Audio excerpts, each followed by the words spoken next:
Bismillahirrahmanirrahim. Alhamdulillah wa syukurillah wa la haula wa la quwata illa billah.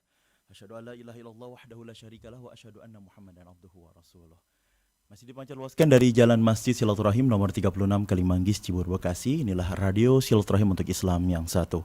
Assalamualaikum warahmatullahi wabarakatuh. Ikhwan, akhwat, para pendengar Radio Silaturahim yang dirahmati Allah Subhanahu wa taala. Dimanapun Anda dapat menyaksikan kami, bagaimana kabar Anda di pagi hari ini, pagi menjelang siang. Semoga kabar Anda dalam keadaan sehat walafiat dan mudah-mudahan Allah Subhanahu wa taala selalu memberikan nikmat kesehatan kepada kita semuanya. Amin. Amin. Allahumma amin. Senang sekali rasanya Muhammad Anis Mualim di pagi hari ini dapat hadir kembali secara langsung dalam program acara Kesehatan Islami edisi hari ini, yaitu di hari Sabtu di tanggal 3 Muharram 1442 Hijriah, bertepatan di tanggal 22 Agustus 2020. Dan saya Muhammad Anis Mualim dan juga kru Rasil yang bertugas di pagi hari ini. Ada Neza di kameramen dan juga switcher. Di meja operator radio Silaturahim ada Fajar menemani Anda tentunya di pagi hari ini. Dan kami menghadirkan acara Kesehatan Islami bersama narasumber kita, yaitu dari Rumah Sehat Indonesia bersama Bapak Alfian. Kita sapa terlebih dahulu. Assalamualaikum warahmatullahi wabarakatuh, Pak Alfian. Waalaikumsalam warahmatullahi wabarakatuh. Iya, mic-nya boleh dideketin dikit lagi, Pak Alfian. Oke. Nah, Dengar ya. Iya. Sehat, Pak Alfian? Alhamdulillah. Alhamdulillah, Masya Allah. Semoga kabar selalu sehat walafiat, Pak Alfian. Amin, ya Allah. Amin, amin. Saya pengen nanya. Kenapa tuh? Saya senang sekali pertama ketemu Pak Alfian udah nanya, saya rada kurusan katanya. Ya. Insya Allah. Ini Nanti suatu, kapan-kapan kalau sudah berhasil banget ditayangkan yang sebelumnya. iya. Suatu nikmat ya Pak Alfian ya. Insya Allah. Masih agak. Agak ya. Ini Pak Alfian kegiatan di selama pandemi ini gimana Pak Alfian? Ya alhamdulillah berjalan lancar sih. Yang penting kita SOP tetap kita jalankan ya.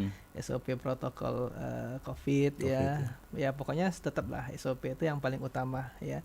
Jadi kita mau bekerja, mau aktivitas atau apapun ya tetap dan jaga kesehatan ya, utama kesehatan karena antibodi kita ya, imunitas kita itu. Jadi di era new normal ini bukan berarti kita balik lagi di era yang sebelumnya, justru ada tambahan lagi di new normal ini dengan protokol kesehatan yang harus kita jaga ya Pak Alfian ya. Oh iya dong pasti, karena kan kita namanya new normal ya, jadi kita harus mengetahui lah atau menghabitkan, membiasakan diri sesuatu yang baru ya. Ya sebenarnya kita ngambil hikmahnya, mungkin kita dulu jarang cuci tangan ya, jarang untuk mandi mungkin kan, karena kan kalau saya misalnya habis praktek itu, saya langsung tidak kemana-mana, saya ada ruangan khusus, saya langsung mandi, saya bersih-bersih, baru bertemu dengan keluarga ya. Nah sama. Mungkin kita dulu jarang cuci tangan. Ini setiap apa-apa kita cuci tangan. Malah mungkin di saku kita ada hand sanitizer ya, atau disinfektan atau tisu basah ya. Ya pokoknya ya sekarang hikmahnya ya positifnya kita lebih bersih. Betul. Ya, intinya. Jadi di depan saya nih selain Pak Alfian membawa bahan-bahan yang ingin disampaikan, ini protokol kesehatan juga banyak nih. Ini ada hand sanitizer, masker, tisu basah, apalagi nih Pak Alfian? Disinfektan. Oh disinfektan tuh ya. Jadi kalau misalnya kita lupa bawa sejadah kan, kalau sekarang kan tidak disiapkan sejadah lagi kalau kita mau kemana, ke masjid atau ke karpet gitu ya kalau di masjid ya. Nah sekarang kan dibuka, nah kita bisa semprot itu ya, atau tisu basah kita lap ya kan, kalau kita lupa bawa sejadah ya. Iya, gitu. Masya Allah. Ya Pak Alfian, pembahasan kita di hari ini itu membahas pengobatan tradisional ramuan Indonesia. Iya. Ini alhamdulillah Pak Alfian sudah membawa ramuan-ramuannya Pak Alfian ya. Iya. Udah ada beberapa jenis, dan tentunya ikhwan akhwat pendengar radio Silaturahim yang dirahmati Allah Subhanahu wa taala, kami mengundang juga bagi ikhwan akhwat yang ingin memberikan pertanyaan ataupun pendapat, bisa langsung saja atau konsultasi mengenai kesehatan Anda bisa di line interaktif kami, di line teleponnya di 0218451512, dan tentunya untuk ikhwan akhwat yang ingin mengirimkan pertanyaan melalui line WhatsApp bisa di 0811199920. Baik Pak Alfian, untuk mengawali dipersilahkan Pak Alfian untuk pembahasan kita pengobatan tradisional ramuan Indonesia. Baik, Bismillahirrahmanirrahim. Kita akan membahas tentang pengobatan tradisional Indonesia, terutama diabetes ya. Jadi ini pernah juga saya tayangkan ya. Tapi kita tidak pakai peraga. Nah ini luar biasa ya. Jadi ada aktivitas visual ya, Ada aktivitas kemajuan juga ya. visual ya. Ada aktivitas visual. Jadi para pendengar dan pemirsa bisa melihat nanti di YouTube Rasil ya. Ya. Atau nanti YouTube saya bisa nanti saya upload ya. Jadi bisa melihat, oh ini saya nggak tahu barangnya apa ya, nanti setiap saya siaran saya bawa ya, sesuai dengan temanya, sesuai dengan manfaatnya saya akan bawa ya. Nanti mudah-mudahan berkelanjutan untuk membawa alat-alat bahan ya itu. Nah mungkin nanti saya coba untuk ke bumbu dapur dulu ya, karena bumbu dapurnya lebih gampang dicari ya. Tapi nanti suatu saat akan saya pajang yang bukan bumbu dapur ya. Jadi karena herbal ini bukan hanya bumbu dapur ya. Yeah. Herbal ini banyak banget ya, di Indonesia ini sangat banyak dan sangat manfaatnya luar biasa ya. Baiklah, kita mulai tentang diabetes ya. Jadi kemarin sudah saya bahas ya, bulan yang kemarin tentang pengobatan holistik atau pendekatan holistik. Jadi pengobatan holistik atau pendekatan holistik adalah penyakit yang terjadi akibat ketidakseimbangan dalam hal fisik, emosional, spiritual, sosial, dan lingkungan ya, atau kita biasa sebut body, mind, soul. Jadi makanya pengobatan itu tidak hanya kita bodinya saja kita obatin ya, tapi mind ya, pikirannya ya, soulnya, jiwanya itu sangat berhubungan, apalagi dengan diabetes. Diabetes ini orang kadang-kadang stres ya, pikiran, akhirnya gulanya naik ya.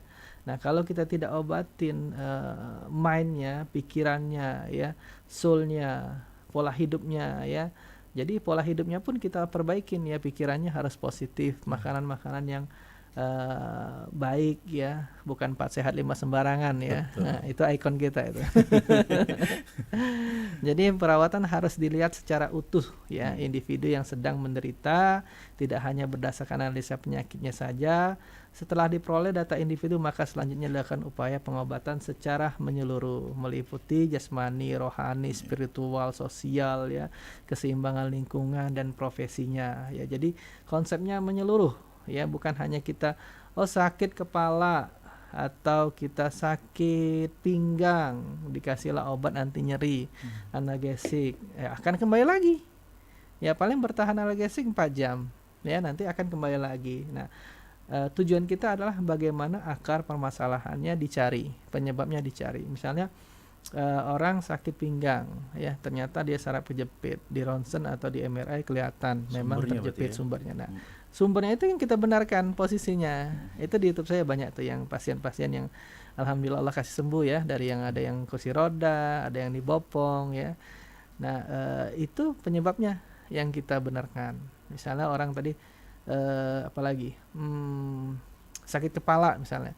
Sakit kepala kita lihat mungkin dia ada masalah di mata ya, matanya minus atau silinder bisa ya, atau dia kolesterolnya tinggi. Kolesterol tinggi juga bisa membuat sakit kepala ya, karena oksigen ke kepala tidak sampai karena lemak itu menutup. Nah sebabnya itu kita cari ya, kita misalnya kita lancarkan aliran darahnya menggunakan terapi lintah misalnya, atau dengan herbal untuk menurunkan kolesterolnya, bukan hanya menghilangkan simptom sakit kepala ya.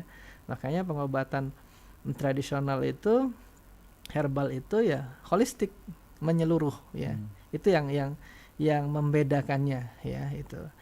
Nah ada konsep sakit ya, ada sakit secara etik ya menurut penilaian medis, biasanya tenaga profesional ya, secara objektif. Nah ada sakit secara emik ya, sakit menurut persepsi individu secara subjektif. Jadi kalau orang di daerah-daerah kan dia nggak tahu, misalnya gastritis apa, dia paling bilang ulu hati saya sakit ya kan, ulu hati saya sakit, perih, perut saya kembung. Nah itu kan persepsi subjektifnya.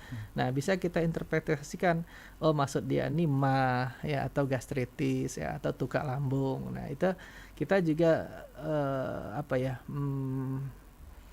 harus bisa ya membaca atau menerjemahkan itu ya.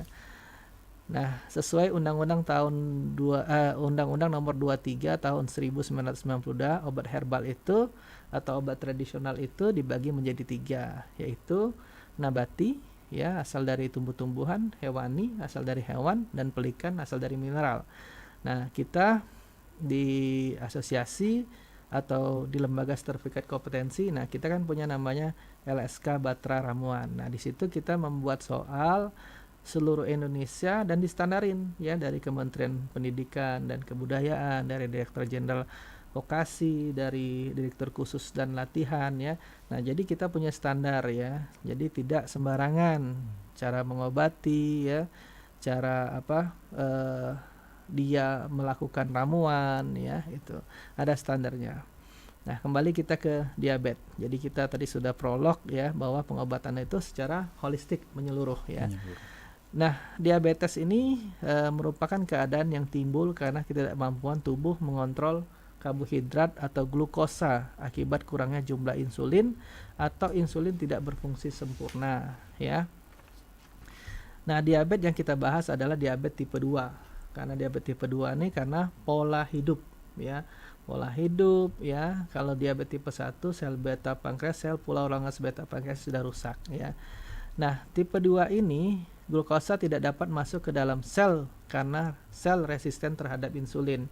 Jadi mestinya glukosa itu masuk ke sel target untuk menjadi energi, ya. Nah, karena dia resisten terhadap insulin, ya, sel itu resisten terhadap insulin, akhirnya dia tidak bisa masuk ke dalam sel target. Jadi akhirnya menumpuk di pembuluh darah, ya. Nah, secara normal kita makan, ya. Kita makan akan diabsorpsi oleh pencernaan kita, ya, di tubuh kita, organ-organ kita. Terus masuklah ke pembuluh darah, ya. Nah, pembuluh darah ini akan masuk ke sel, ya, sel targetnya untuk menjadi energi yang diubah menjadi glukosa. Nah, tapi kalau sel target ini bermasalah insulinnya atau insulinnya tidak sensitivitas lagi, dia akan beredar di pembuluh darah saja. Makanya orang gula itu pertama-tama kali biasanya dia mau ninjak kaki lengket, ya, kayak lengket-lengket itu kayak ada pasir-pasir, ya, kayak ada pasir-pasir lengket-lengket. Nah, terus setelah itu dia kesemutan, ya. Setelah kesemutan dia baal, ya. Itu tingkatan-tingkatannya, ya, selama saya praktek 10 tahun, ya. Nah, jadi itu yang dirasakan oleh pasien-pasien yang di klinik, ya. Nah, mestinya dia akan menjadi energi apabila kita makan tadi langsung digunakan oleh sel target untuk menjadi energi, ya. Nah, karena insulinnya tadi bermasalah, akhirnya tidak menjadi energi, dia numpuk di pembuluh darah. Akhirnya menjadilah kayak karamel di pembuluh darah itu. Makanya akhirnya jadi kesemutan, kayak lengket, ya, terus baal, ya, Mas, ya, itu. Nah, insulin ini meningkatkan transportasi glukosa di dalam darah untuk digunakan sel target yang tadi saya bilang, ya. Bila ada kelebihan energi glukosa di dalam darah, akan disimpan di dalam hati dan di otot dalam bentuk glikogen yang akan selanjutnya akan diubah menjadi energi bila dibutuhkan. Jadi kita makan karbohidrat atau gula itu akan diubah, ya, menjadi simpanan di hati dan di otot, ya, dalam bentuk glikogen. Nah, nanti akan diubah menjadi energi bila dibutuhkan. Misalnya kita sudah tidak ada lagi nih glukosa di tubuh kita, karbohidrat di tubuh kita. Nah, nanti yang tersimpan di hati dan di otot akan dipecah oleh glikogen, dipecah menjadi energi, ya. Nah, insulin juga meningkatkan penyimpanan sintesis protein dan lemak, ya. Nah, pengaturan sekresi insulin. Bila kadar gula darah meningkat di atas 100 mg per desiliter, insulin disekresikan dengan cepat ke dalam pembuluh darah untuk mentransfusikan glukosa ke sel target atau disimpan dalam bentuk glikogen di dalam hati dan di otot, ya. Jadi jelas, ya, dia akan disimpan dalam bentuk glikogen di hati dan di otot kalau tidak digunakan, ya. Tapi nanti akan digunakan, nanti hormon glukagon akan bekerja untuk memecah itu menjadi energi, ya. Setelah glukosa ditransfusikan, kadar gula darah akan kembali normal di dalam darah, ya. Bila seorang puasa, insulin akan menurun, tetapi untuk membuat keadaan gula darah normal, hormon glukagon yang tadi saya sebutkan dilepas yang akan merangsang glikogenolisis, gluconeogenesis yang akan meningkatkan pembentukan glukosa dan meningkatkan kadar glukosa dalam darah. Nah, jadi maksudnya gini. Jadi puasa itu memang luar biasa ya. Puasa itu menguras ya. Puasa itu menguras ya. Tapi bukan kita puasa itu pas buka kita hajar ya. Banyak orang puasa malah gemuk. Karena maghribnya dia makan, isya dia makan, tarawih dia makan lagi, Mas. Iya. Nah, dengan pola 4 sehat 5 sembarang nah itu akhirnya bukan dia nguras tapi malah numpuk. Iya. Ya mestinya puasa itu nguras ya. 11 bulan kita pakai, sebulan kita nguras. Nah, kenapa kita nguras? Karena gula nggak ada di kan kita puasa nih, gula habis di tubuh kita, ya kan? Karbohidrat yang kita makan tadi sudah habis. Nah, yang ada kan tersimpan di hati dan di otot. Jelas kan? Nah, selama ini 11 bulan ini hanya disimpan. Ya kan? Kita masuk terus kan? Jadi disimpan. Nah, sebulan kita kuras. Nah, glukagon kerja, dia nguraslah yang gula tersimpan di hati di otot tadi dipakai dia. Ya, untuk kerja, untuk menjadi energi. Nah, makanya nguras. Kalau nggak ada itu, dia ubah lemak.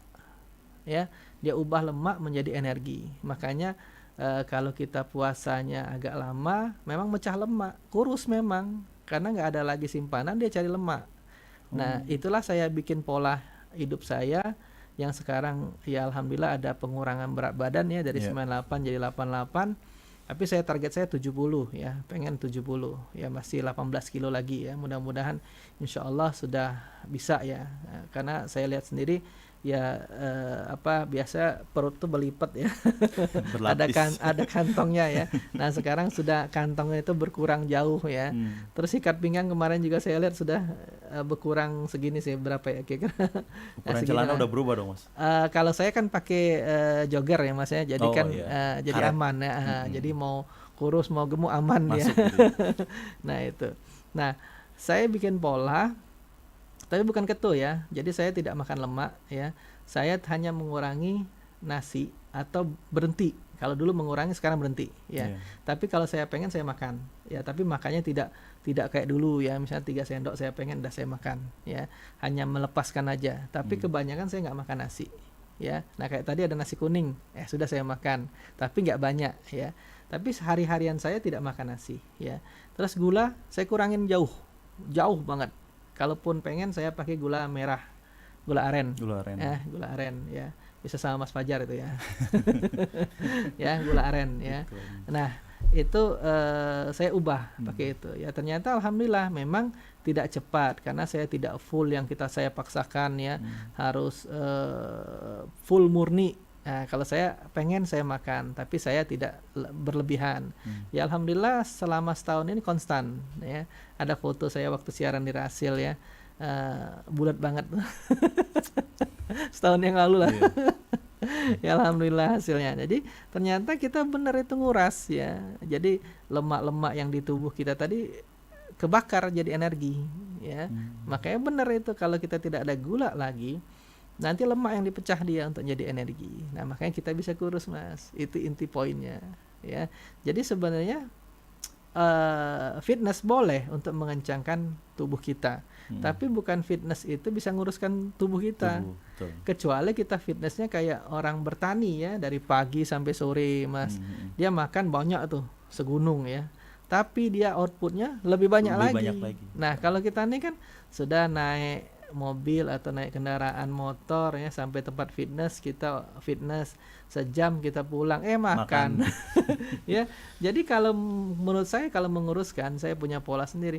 Saya nggak fitness pun bisa kurus, asal karbo sama gula tadi yang harus dijaga. Nah, cuman kalau kita sudah dari gemuk terus kita kurus kan nggak enak tuh ya, kulitnya kan jadi ngelember gitu kan. Nah, kita fitness lah supaya ngencangkan ototnya. Jadi yang ngelember tadi diisi dengan otot ya. Tapi sebenarnya kalau mau ya nggak perlu ya, kecuali kita mau bakar kalori ya.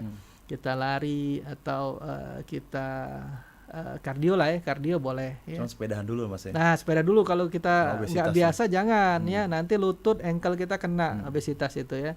Sepedahan dulu, berenang ya lebih aman. Apalagi kita udah umur, kita nggak pernah olahraga yang hard, tiba-tiba hard Nah, udah paksain ujung-ujung HNP. Ya. Oke, kita kembali lagi ya. Nah, mengapa mengatur kadar gula darah itu penting ya? Pada dasarnya bila tidak ada glukosa di dalam tubuh, kebanyakan jaringan bisa menggunakan lemak dan protein menjadi energi. Jadi kalau nggak ada glukosa, lemak dan protein bisa dijadikan energi. Nah, saya banyak ke protein. Jadi kalau saya lapar, saya lupa tadi ngasih tahu kunci satu lagi. Saya lapar, saya makan protein, Mas. Ya, protein itu putih telur, ya, atau ayam, ya, atau apa lagi? Ikan, ya. Nah, itu yang saya konsumsi kalau saya lapar. Jadi putih telur itu sudah ada. Jadi kalau saya lapar, ambil putih telur. Kalau dulu waktu saya baru-baru, Mas, karena kan berhenti nasi tuh.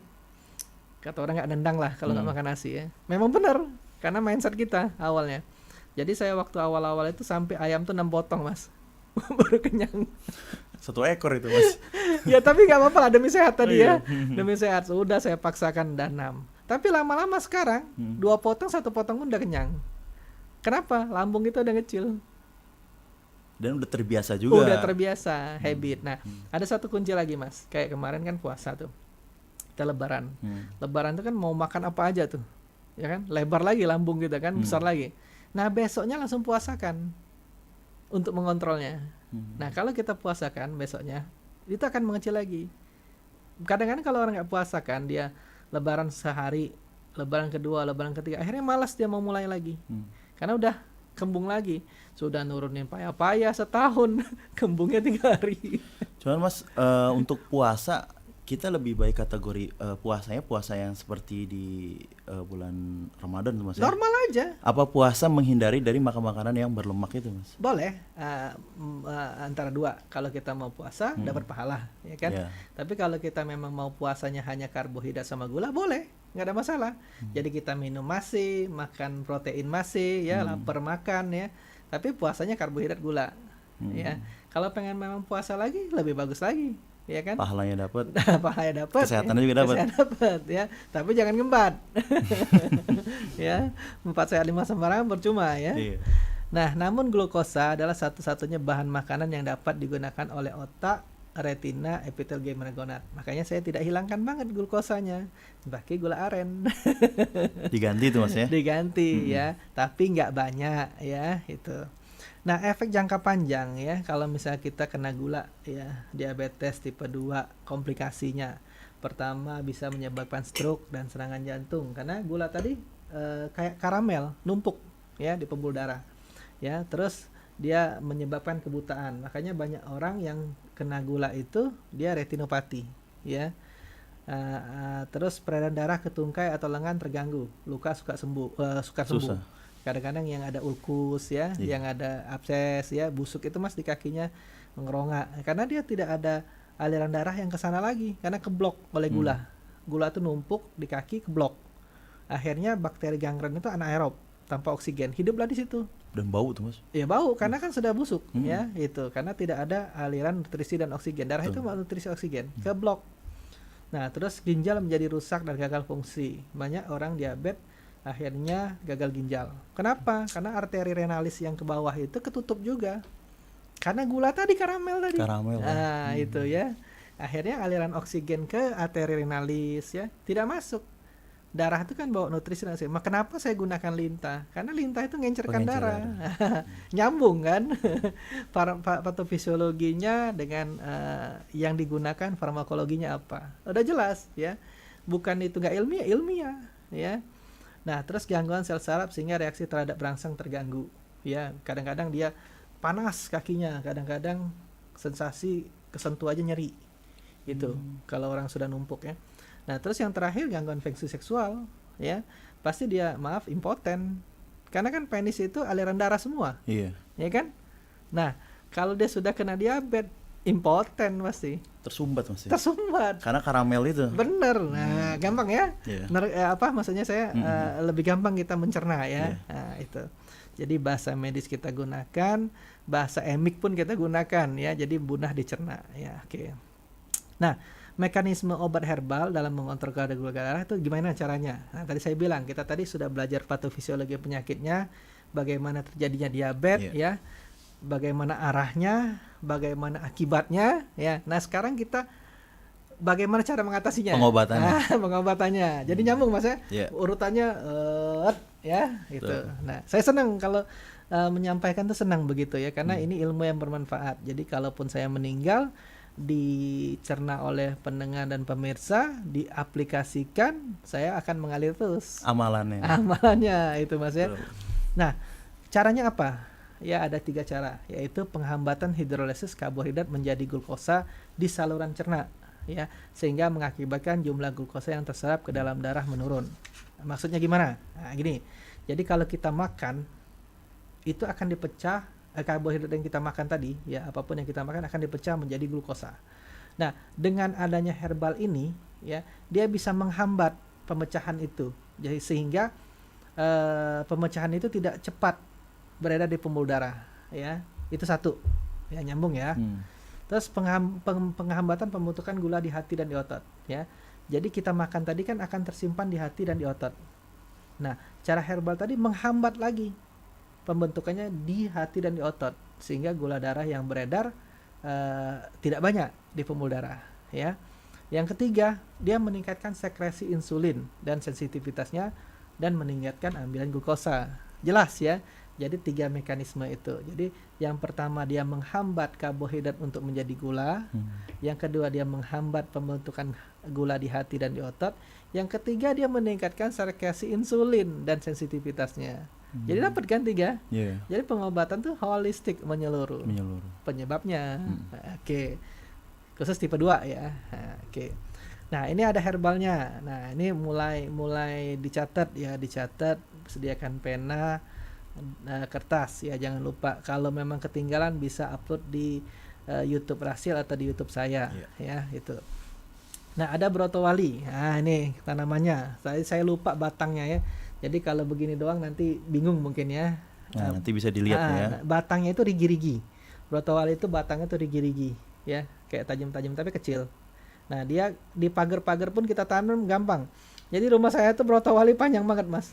Ini pagar-pagar. Ini pagar-pagar kita ngambil semuanya pagi tadi ya. Di rumah itu mungkin ada 50 tanaman herbal lah. 50 ya. Jenis tanaman ya. Tadi tempuyung saya mau bawa untuk asam urat, cuman mati yang apa yang rawatnya nih ya. Nah, ini brotowali. Ini pahit ini ya. Ini pahit ya. Ini brotowali ini mekanismenya ya. Jadi jangan hanya tanamannya, tapi mekanismenya saya kasih tahu ya. Jadi mekanisme brotowali ini dalam mengontrol kadar gula darah melalui aksi majemuk tidak hanya penghambatan glikogenesis, tetapi juga stimulasi sekresi insulin. Nah, tadi kita kan ada 3, Mas. Menghambat dari proses pemecahan karbohidrat menjadi gula, menghambat gula di hati, pembentukan di hati, meningkatkan sekresi insulin. Nah, ternyata ini udah dapat 2. Sambil itu dapat 2. Pertama dia menghambat pemecahan karbohidrat menjadi glukosa. Yang kedua dia meningkatkan sensitivitas insulin ya. Dua kerja ya kita dapat ya. Nah, terus kita tanamannya sudah 1 ya. Nah, yang kedua kayu manis ya. Kayu manis nanti ukurannya saya kasih tahu ya untuk direbus ya. Ini kayu manis dulu. Kayu manis di warung banyak, Mas ya. Banyak. Ini sebenarnya panjang ini karena kan kalau kita nyimpannya suka di dalam toples, Mas. Jadi udah digunting-gunting oleh istri saya nih. Jadi kecil ya, maksudnya 15 cm ya. Ini kayu manis. Ini kayu manis nih kalau kita di luar negeri, bubuk kayu manis ini sudah laku banget, Mas. Orang minum kopi ya. Dia ditaburin kayu manis. Cuma udah berbentuk serbuk, Mas. Serbu. Nah, ini laku banget. Betul. Ya. Nah, kenapa? Nah, kita bahas lagi ya farmakologinya. Jangan kita ini enak juga baunya. Aromanya enak. Orang bikin roti pakai kayu manis cinnamon, enak ya. Nah, mekanisme kerjanya dari oligomer prosineadin ya, ini zat aktifnya ya, dapat menurunkan kadar gula darah melalui perbaikan sensitivitas insulin. Nah, jadi dia memperbaiki sensitivitas insulin ya. Ini jurnal yang saya bilang ya, bukan saya bilang sendiri ya, ini jurnal ya. Nah, ini bisa memperbaiki sensitivitas insulin ya. Oke, yang kedua, yang ketiga, nah ini pare. Ya, ini pare, kalau pare saya beli ini karena saya nggak nanam ya. Pare saya beli ya, nggak nanam ini ya. Tadi pagi-pagi ada ibu saya, tolong dong beli pare, tapi semua orang udah tahu pare ya. Nah, pare udah tahu lah ya. Nah, pare ini ditemukan senyawa yang bekerja dan strukturnya mirip dengan insulin Ya, beberapa penelitian juga mendukung aktivitas kerja mirip insulin dari buah pare. Hasil penelitian lain menunggah efek antidiabetes melalui penurunan pembentukan glukosa pada hepar, meningkatkan sintesis glikogen dan meningkatkan oksidasi glukosa perifer. Nah, maksudnya dia bisa menghambat pembentukan gula di hati yang nomor poin 2 tadi ya. Nah, dia bisa meningkatkan sintesis glikogen. Jadi dia bisa mensintesis glikogen ya. Terus dia bisa meningkatkan oksidasi glukosa perifer ya di jaringan perifer ya, glukosa pada jaringan perifer. Nah, ini cuman kalau orang ada asam urat jangan ya. Problemnya gimana, Mas? Naik asam uratnya. Oh. Ya, efek sampingnya kalau punya asam urat pasti naik. Ya, nah Broto Wali tadi kalau orang yang nggak kuat lambung jangan juga. Nanti kita ada solusinya ya. Oke. Terus umbi bawang merah. Nah, ini bawang merah ya. Udah tahu kan? Ya, saya contoh-contoh aja ya, nggak ngeracik karena nggak ada kompor sini. Nanti kalau ada workshop rasi lagi ya, kita masak-masak ya. Nah, ini kenapa digunakan juga? Ternyata senyawa quercetin ya. Ini kan punya flavonoid, senyawa quercetin yang terdapat dalam bawang merah dapat mencegah glukogenesis ya, pemecahan tadi sama ya. Hal ini bermanfaat dalam mencegah komplikasi jantung pada pasien diabetes. Sediaan jus 50 mg dapat menurunkan kadar glukosa darah ya. Jelas dia penghambatan pemecahan dari karbohidrat menjadi glukosa ya. Terus apalagi nih? Sambiloto. Nah, sambiloto ya. Itu dari sama Mas ada ya? Ini dari rumah, ini ada ya. Cuman udah layu tadi pagi-pagi dipetik ya. Ini sambiloto ya. Ini pahit juga. Ya, rasanya pahit juga. Ya, pari juga agak pahit ya, tapi nggak sepahit ini ya. Ini pahit ya. Ini satu tangkai kurang, tapi satu tangkai itu biasanya saya 20 helai daunnya ya. Nah, ini tadi yang motongnya pendek ya. Ini sambiloto nggak apa-apa buat contoh ya. Nah, efek anti-hiperglycemia diperkirakan melalui peningkatan metabolisme glukosa dan penghambatan aktivitas glukosa 6 fosfat di hati. Dan efeknya hampir sama, setara dengan metformin. Nah, yang biasa makan metformin ternyata efeknya sama setara dengan metformin ya. Selain itu, ekstrak etanol juga menurunkan kadar trigliserid darah. Jadi bisa menurunkan kadar trigliserid pengentalan darah di darah ya. Ternyata bermanfaat ya. Sambiloto ya. Nah, sambiloto ini digunakan juga untuk COVID ya, supported COVID ya, karena dia menurunkan inflamasi ya. Di formularium dari dari apa tuh? Saya lupa lagi. Kesehatan ya, Kemenkes itu disebutkan kemarin tuh. Saya lupa. Saya di share sih kemarin tuh. Ada meniran, ada sambiloto, ada jahe, ada temulawak, ada kunyit, terus jambu biji ya, terus sama probiotik ya itu. Nah, satu lagi biji kedelai. Ini saya bungkus karena susah nanti dibuka kemana-mana ya. Udah. Oh, itu beli Mas ya? Ini kebetulan di rumah ada. Nggak nyimpan karena suka bikin ya. Kebetulan di rumah ada. Pasti beli nih Mas. Ya. Nah, biji kedelai ini kaya akan inositol, senyawa yang diketahui memiliki aktivitas mirip insulin ya. Selain itu, isoflavon yang terdapat pada biji kedelai dapat menghambat kerja enzim alpha glukosidase.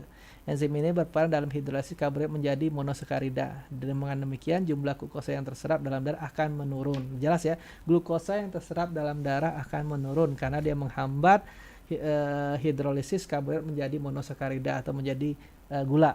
Ya, itu jelas banget ya. Jadi enzim-enzim ini daun salam tapi nggak bisa dipakai lah ya. Tadi mau ngomongin asam urat ya.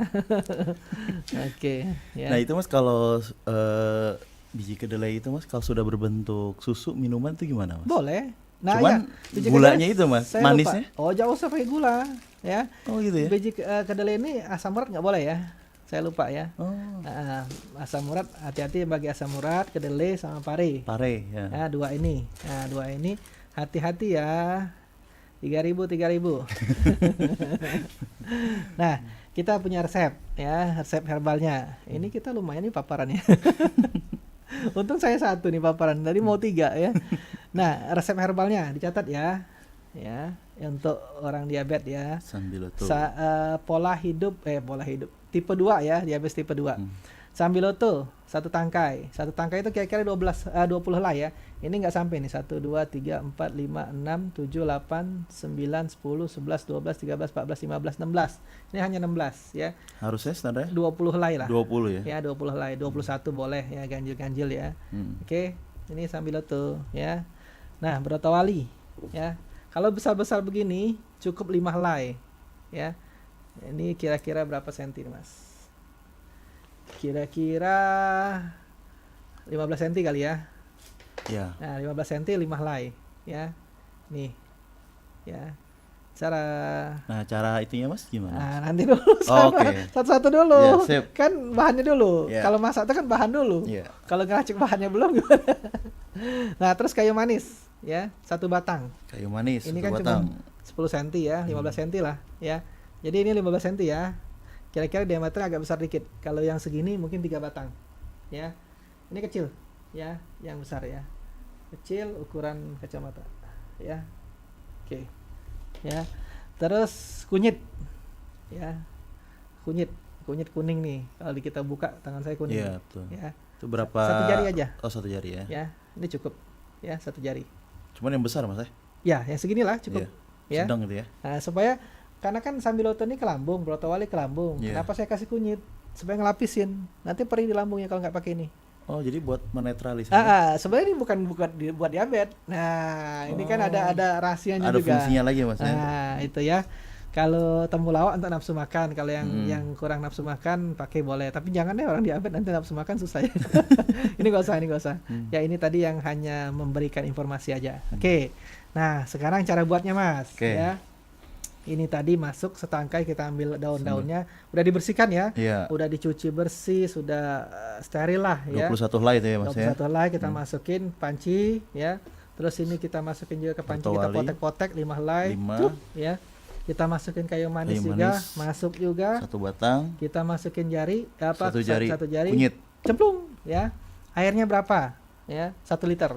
Oh ya. 1 liter itu 5 gelas ya, Mas ya. Dah. Jangan lupa pancinya jangan pakai aluminium. Pancinya stainless, pirek atau dari tanah. Karena aluminium itu punya zat-zat nanti dia nyerap ke ke herbalnya tadi ya, ke jamunya tadi. Nah, terus setelah 1 liter kita hidupkan kompor api kecil aja.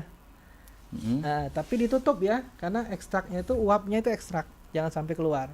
Ditutup api kecil, jadi kira-kira 600 ml. Ya, 500 ml itu 3 gelas. Minum pagi, siang, sore, 200 ml. Oh, itu direbus semua, Mas? Direbus, ya. Kunyit nggak di... Ya, boleh dikeprok dulu. Keprok ya. Kalau kunyit saya lupa tuh, masih ingat tuh. Saya lupa. Ya, kunyit dikeprok dulu ya, biar lebih dia keluar. Iya, ya. Warnanya juga sama sarinya itu Mas. Nah, tapi kalau ada tensinya rendah, dikasih garam. Ya, karena kunyitnya menurunkan tensi, Sambiloto juga menurunkan tensi. Ya, kasih garam dikit kalau tensinya rendah ya. Kalau dia tinggi ya nggak masalah. Ya. Nah, ini rahasianya kenapa saya pakai kunyit tadi untuk melapisi lambung. Ya, karena pahit ini Mas ya. Nyambung ya. Nah, terus kenapa puasa tadi kita sebutkan ya? Karena puasa itu bisa bermanfaat ya. Nah, apa benefitnya? Dari aspek gizi, puasa paling tidak akan mengurangi asupan zat gizi, terutama kalori sekitar 20-30%. Nah, sehingga mengurangi resiko diabetes tipe 2. Mekanismenya, pengurangan konsumsi kalori secara fisiologis akan mengurangi sirkulasi hormon insulin dan kadar gula darah. Puasa insulinnya yang kerja glukagon ya. Hal ini akan meningkatkan sensitivitas hormon insulin dalam menormalkan kadar gula darah dan menurunkan suhu tubuh. Ya, jelas ya. Jadi puasa itu sangat bermanfaat, tapi bukan 4 sehat 5 sembarangan. Betul. Ya, itu. Wah, nanti lain kali bisa juga ya dipaparin di situ ya. Betul Mas. Sambil ngomong ya, jadi bisa lihat juga. Nah, ada pantangannya. Jadi kita tadi sudah ngomong patofisiologi penyakitnya, kita sudah ngomong herbalnya, ya, cara menanganinya, ya. Sekarang pantangannya, Ya harus ada pantangan dong, nggak bisa semena-mena. Oh sudah dikasih herbal, saya mau makan semacam, oh nggak bisa ya. Jadi kayak bak sampah atau tong ya, kita isi, kita kuras, masukin lagi, isi, ya nggak selesai-selesai. Yang dimasukin, kita silang. Yang kita kuras, kita perbaikin ya. Pantangan, catat juga ya. Ini paling penting nih ya. Terutama makanan manis ya, makanan manis, apalagi yang sudah manis ya, kayak Mas Anis kan sudah manis tuh ya, jadi manis-manis kurangin Mas ya. Ganti gulanya dengan gula diabetes ya, gula pura-pura lah ya, atau stevia ya. Gula jagung bilangnya Mas. Gula jangan, Bukan ya? gula jagung diabetes ada, cuman yang lebih bagus tuh stevia ya kalau mau ya. Gula jagung boleh ya, Atau kalau gula aren? jangan. Gula tuh tetap naik dia, madu aja naik ya, madu naik, kurma naik ya. Gula apa namanya Mas? Gula stevia aja, Stevia. dari daun ya, stevia Iya. sweet itu bagus ya. Itu gula stevia atau gula diabetasol juga boleh ya. Nah, jadi nyebut merek deh. Terus buah manis ya, buah yang manis-manis ya. Nah, seperti mangga, apalagi Mas yang manis? Oh banyak Mas. Buah mana? Duku ya, manggis, rambutan itu nggak boleh. Nah yang boleh aja lah, pusing saya kalau banyak kan nanti. Iya, betul. Nanti yang denger juga bingung gitu kan, yang lihat juga bingung ya. Nah ganti dengan alpukat ya, alpukat, pir ya, jambu kristal ya. Jambu kristal tahu kan Mas ya? Buah naga bisa Mas? Buah naga yang putih ya, Oh, buah bukan naga yang merah. Oh itu manis ya, jangan naik. Pepaya ya, bengkuang, kiwi, apel. Oke? Apelnya? Apel. Hijau apa Apel apa aja. Ya Oh, memang bagusnya apel lokal sih. Hmm. Karena apel impor itu ya pasti ada pengawetnya. Betul. Karena kan masuk dari luar negeri ke Perjalanan. pasar induk, perjalanannya kan lama ya. Iya, Pasti dia prosesnya. pakai ada sesuatu lah ya. Nah, terus karbohidrat. Karbohidrat itu nasi putih ya. Betul. Nah, itu dipantangin ya. Kentang, singkong, ubi, pisang juga termasuk ya. Pisang tuh karbonnya tinggi. Nah, gantilah dengan beras merah ya, atau beras hitam sekarang masih ada ya, Betul. atau gandum ya, Atau sama sekali nggak konsumsi Mas? atau protein aja kayak saya. Ya kan, walaupun saya nggak diabetes, saya makan protein Proteinnya aja. ya. Kayak tadi putih telur ya. Putih telur, Ikan. ikan, ayam ya. Itu pasti turun juga gulanya. Cuman kan prosesnya Mas gimana? Proses masaknya Mas. Kalau telur mungkin direbus lebih baik ya Mas ya. Kalau ayam ya terserah, mau dibakar, mau di sop, boleh. Maksudnya supaya untuk gantikan tidak makan nasi. Intinya itu ya. Nah, saran pola hidup sehat ya. Jangan 4 sehat 5 sembarangan. Yang tadi saya bilang bisa ganti dengan putih telur ya, atau ayam atau ikan. Terus hindarin stres. Nah, ini kan jelas kan, body, mind, soul. Ya, bodinya kita perbaikin dengan herbal, pikirannya kita ubah dengan pantangan dan saran. Soulnya, jiwanya kita perbaikin juga dengan mengurangi stres, was-was ya, dengan sholat, dengan ibadah, dengan berdoa ya. Sholat 2 rakaat kalau ada masalah ya, insya Allah yang menyelesaikan ya itu. Nah makanya pengobatan tuh menyeluruh ya. Banyak juga yang datang bukan karena keluhan fisik ya, psikisnya, lambungnya nggak beres-beres karena psikisnya bermasalah ya. Nah SOP di klinik RSI di tempat saya, bagaimana cara menanggulangi pasien diabetes. Nah biasa saya gunakan terapi lintah yang tadi saya jelaskan. Nah kenapa terapi lintah? Karena lintah itu punya enzim anti koagulan, anti pengentalan darah. Ini ilmu ya. Betul. Nah dia bisa mengencerkan darah. Makanya pas kali lintah itu encer darah. Dia melancarkan aliran darah yang tersumbat akibat gula di dalam pembuluh darah sehingga nutrisi dan oksigen terpenuhi. Darah itu bawa nutrisi dan oksigen, jelas ya.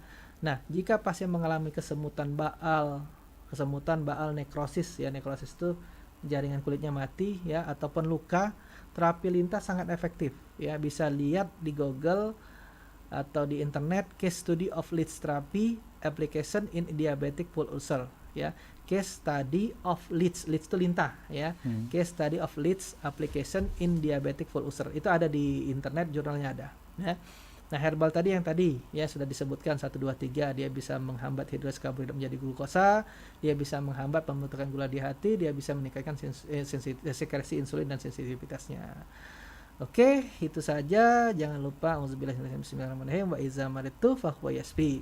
dan apabila aku sakit maka dialah yang akan menyembuhkan. Betul Oke sekali. Mas, wah ini paparan Masya Allah, karena ini Mas ya, nih sesungguhnya Allah lah yang menurunkan penyakit dan juga obatnya. Iya lah seperti Mas, jelas. ya. Nah cuman kita harus cari tahu, Betul. makanya cari ilmu ya Mas ya. Nggak bisa juga kita nunggu doang ya, kita harus ikhtiar ya. Iya. Itu. Jadi pantengin terus di Rumah Sehat Oh iya Indonesia. dong, apalagi Oke? ini nih kalau saat kesehatan Islam ini Mm-mm. pantengin ya. Iya, betul. Nah, ini untuk ikhwan akhwat pendengar radio Silaturahim yang dirahmati Allah Subhanahu wa taala, bagi ikhwan akhwat yang ingin mencatat alamat dari Rumah Sehat Indonesia, boleh dipersiapkan kertas dan juga pulpennya. Di Rumah Sehat Indonesia atau RSI di Jalan Ruyung, Blok A20, nomor 7, RT 004, RW 04, Kafling PTB, DKI Pondok Kelapa, Jakarta Timur. Untuk nomor teleponnya boleh dicatat di 0813 83 26 2040. Kami ulang kembali lagi di 0813 83 26 2040. Nah, untuk ikhwan akhwat yang ingin berkonsultasi bisa langsung saja, cuma melalui WhatsApp ya, jangan via telepon. Kalau telepon lama Mas. Betul. Nanti nanya ibunya, nanya anaknya, nanya neneknya. Panjang Maaf ya, kali panjang lebar ya. jadinya. Boleh kok, insya Allah saya balas. Tapi mungkin kalau waktu-waktu saya nggak sempat, mungkin besoknya atau besoknya lagi. Tapi insya Allah saya balas. Biasanya saya balas ya, walaupun banyak masuk saya balas ya. Nah, untuk jadwal prakteknya dari Sabtu Ahad Mas ya? Sabtu Minggu, cuman sekarang kan pandemi nih, jadi saya bikin semua pasien itu dijadwal, mau Senin sampai ketemu Senin lagi dijadwal semua. Berarti Ya, via jadi telepon dulu Mas ya? ya via WA, nanti saya jadwalnya setengah jam. Nah, kayak ini kan dari setengah 2 sampai jam 5 nanti ada. Jadi setengah 2 sudah keluar, jam 2, jam setengah 3, jam 3, setengah 4, setengah 5 gitu. Oke. Saya jeda setengah jam. Jadi masuk pasien satu keluar, masuk pasien satu keluar. Kalau dulu kan numpuk Mas. Nah kalau sekarang ya alhamdulillah lah sudah terkoordinir ya. Jadi protokolnya seperti itu Mas ya di iya, RSI. iya. Insya Allah aman Mas ya? Ya alhamdulillah Aman, insya sampai Allah. sekarang dari pandemi buka sampai sekarang alhamdulillah. Alhamdulillah. Baik ikhwan akhwat pendengar radio Silaturahim, kami mengundang bagi ikhwan akhwat yang ingin memberikan pertanyaan, bisa langsung saja di line telepon di 0218451512, untuk line WhatsApp-nya di 081119999720. Kami rehat sejenak ikhwan akhwat, pastikan Anda tetap di radio Silaturahim untuk Islam yang satu.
Radio Silaturahim untuk Islam yang satu, ikhwan akhwat para pendengar Radio Silaturahim yang dirahmati Allah Subhanahu wa taala. Terima kasih Anda tetap setia mendengarkan kami di AM 720 Radio Silaturahim untuk Islam yang satu.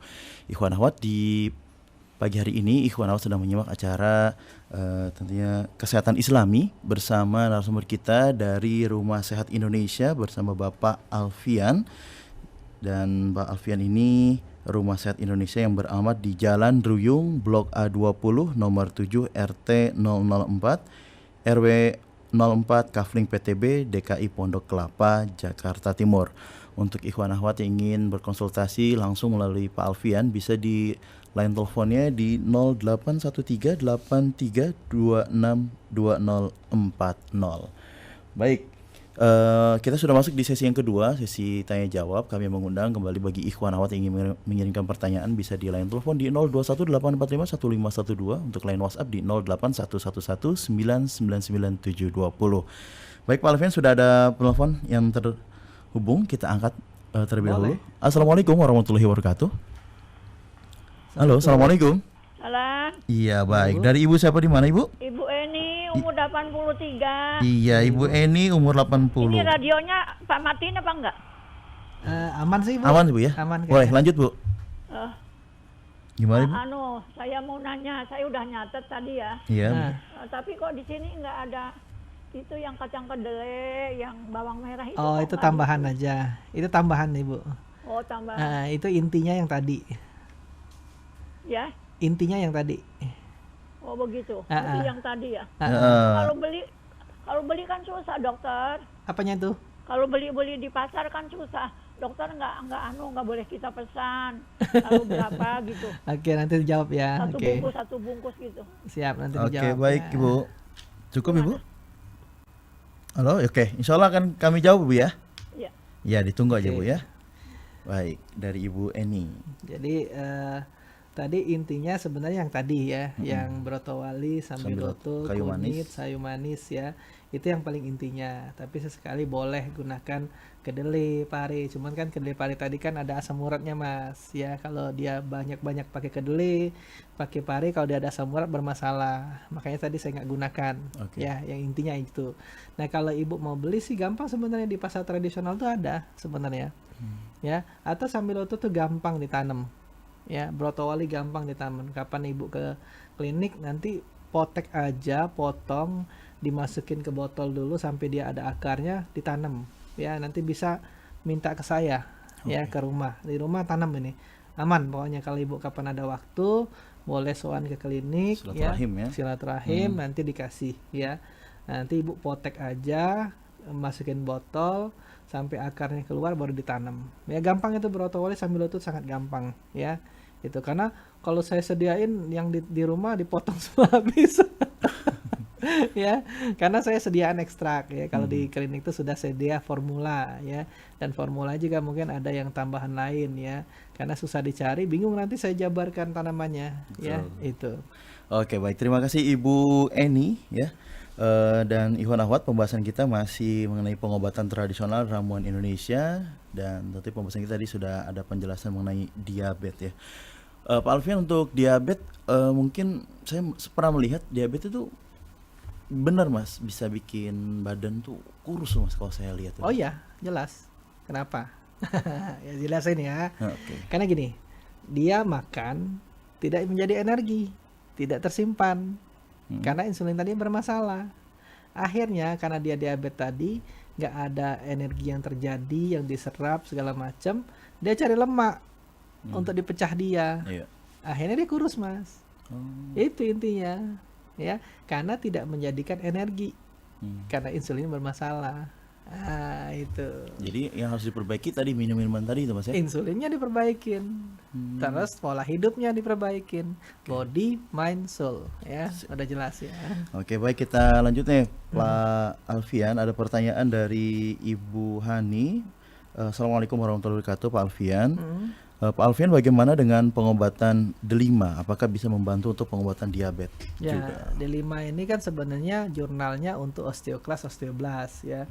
Jadi jelas arahnya ke persendian, ke tulang ya. Jadi kalau untuk diabetes kurang cocok ya, karena dia tidak maksimum kerjanya. Nah, malah diabetes ini kalau untuk orang patah tulang ya itu bagus karena cepat nyambungnya dan dia jelas osteoklas, osteoblast ya. Jadi setiap ada osteoklas pasti ada osteoblast untuk menghancurkan dan untuk membentuk tulang ya. Nah, delima itu sangat membantu ya, itu untuk ke tulang. Oke, baik. Ya. Udah ya, Pak. Udah. Kita lanjut kembali, Pak Alfian. Ini banyak sekali pertanyaan yang masuk. Ini dari Bapak Mariadi di Tangerang Selatan. Assalamualaikum warahmatullahi wabarakatuh, Pak Alfian. Waalaikumsalam. Pak Alfian, saya usia sudah 70 tahun. Sudah bertahun-tahun menderita saraf kejepit bagian sekitar persendian pinggul. Hingga tidak bisa lama-lama duduk dan juga berdiri, apalagi jalan kaki. Berbagai upaya sudah dilakukan baik cara medis maupun alternatif. Terakhir saya diterapi dengan totok saraf sudah 2 kali. Apakah metode totok saraf ini efektif dan perlu dilanjutkan? Oke, jadi kita harus tahu patofisiologi penyakitnya dulu ya. Saraf kejepit itu kenapa? Saraf kejepit itu kan udah jelas karena posisi tulangnya menjepit sarafnya ya, atau dia spondylolisthesis. Spondylolisthesis itu dia lari ke depan atau ke belakang, atau dia disbulging miring ke kanan atau ke kiri, atau dia skoliosis ya kan. Kalau skoliosis kan dia bengkok tuh Mas, ujungnya pasti kejepit. Nah, sebenarnya bagaimana tulang itu kembali ke posisinya, kan biasanya akibat dari HNP itu dari jatuh ya, ketekan trauma, atau salah posisi dia ngambil barang miring begini tuh ketarik ya. Nah, posisi tulang itu kita luruskan ya, jangan sampai dia menjepit saraf ya tujuannya. Karena di MRI itu jelas kalau tulangnya nonjol ya, nukleusnya itu nonjol, dia akan menekan saraf. Nah, itu namanya saraf kejepit Mas, namanya itu Mas, karena dia menekan saraf. Namanya saraf kejepit ya.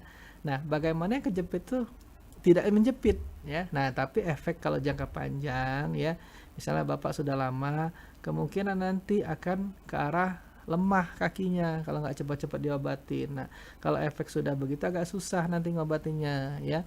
Ya paling nanti kita usaha untuk menghilangkan rasa sakitnya, terus menguatkan pelan-pelan ya, karena sudah lama. Tapi insya Allah sih mudah-mudahan Allah kasih sembuh ya, karena kemarin juga ada beberapa pasien saya yang ya pakai kursi roda sudah bisa jalan. Lihat aja di YouTube saya itu ada ya. Nah, alhamdulillah Allah kasih sembuh ya. Yang penting SOP-nya, bagaimana cara membenarkannya. Nah, kalau totok saraf itu saya belum tahu apakah dia membenarkan posisi tulang atau hanya dia menotok-notok bagian sarafnya saja. Ya, itu. Ya, jadi Pak Mariadi bisa silaturahim juga ya ke Rumah Sehat Indonesia. Karena harus diperbaikin itu, Betul. dibenarkan posisinya. Itu kalau gitu harus di apa Mas? Di foto dulu, di ronsen gitu Mas. Kalau ada ronsen, ada MRI lebih baik. Jadi udah ketahuan Mas. Udah ketahuan. Nah, kayak hari ini kan pasien tadi beberapa orang bone fix semua. Bone fix itu pemberian tulang belakang ya. Jadi sampai pas jam 5 nanti juga ada bone fix ya. Itu tadi terakhir saya kesini ya. Itu. Oke, baik. Kita lanjutkan kembali Pak Alfian. Ini dari ini baik sekali ya Pak Alfian ini. Kebanyakan paparan Iya. soalnya. Assalamualaikum Pak Alfian. Iya. Ini tidak menyebutkan nama. Kalau bawang Dayak gimana? Kayu manis berapa banyak? Oke, tadi kan kita sudah sebutkan ya formula-formulanya ya. Mungkin nanti terakhir aja kita ulang ya Mas ya. Boleh, Pak. Karena kalau kita ngulang satu lagi banyak ya, nanti kita ulang terakhir. Oke. Oke, baik, kita lanjutkan kembali Pak Alfian. Ada telepon?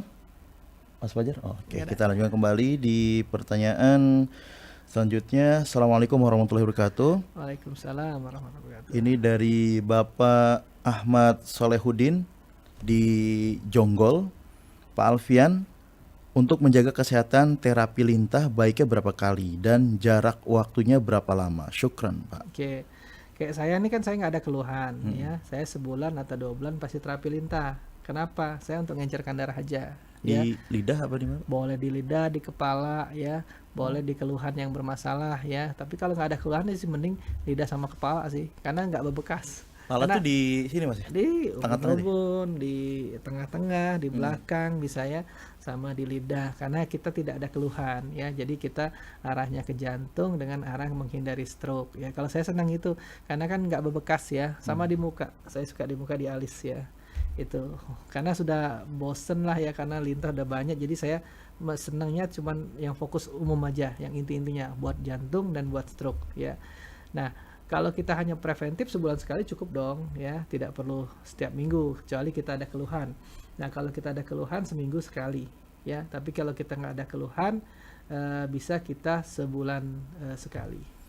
Oke, baik. Terima kasih Pak Alfian dan juga Pak Ahmad Solohdin yang berada di Jonggol. Baik, Pak Alfian, kita juga kembali. Ini ada pertanyaan dari Bapak Mar Maulid Arwin, 61 tahun usianya. Assalamualaikum warahmatullahi wabarakatuh, Pak.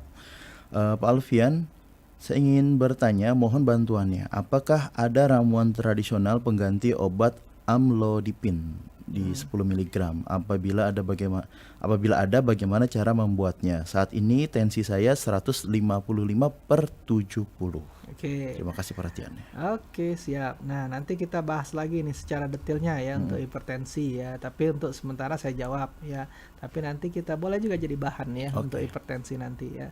Nah, jadi kalau amlodipin itu untuk hipertensi ya. Jadi dia makan 10 mili nanti tensinya turun. Nah, kita juga harus tahu dulu mekanisme pengobatan hipertensi. Jadi pengobatan hipertensi itu bagaimana NaCl natrium klorida kebuang. Kalau medis bagaimana angiotensinogennya itu terhambat ya. Angiotensinogen 1, angiotensinogen 2 SN inhibitor ya.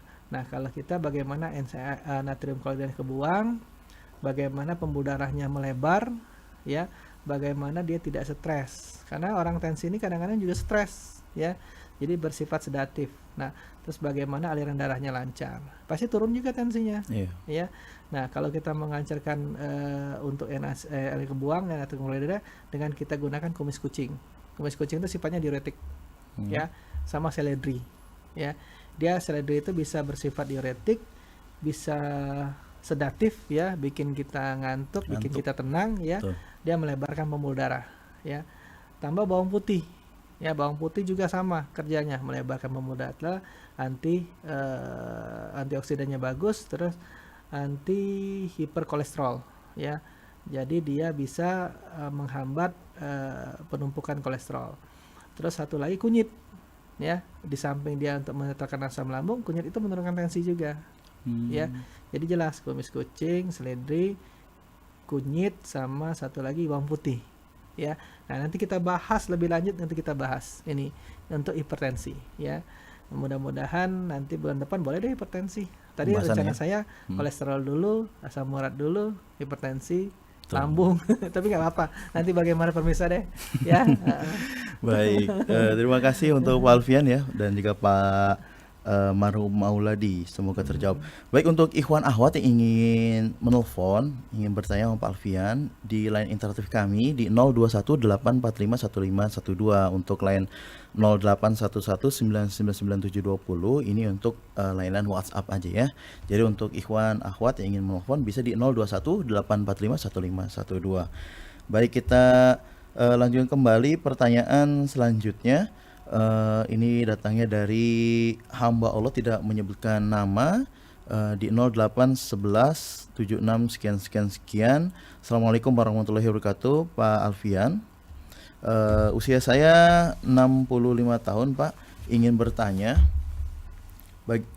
resep yang tadi Pak Alfian sampaikan, bagaimana kalau memiliki tensi darah yang tinggi, Pak?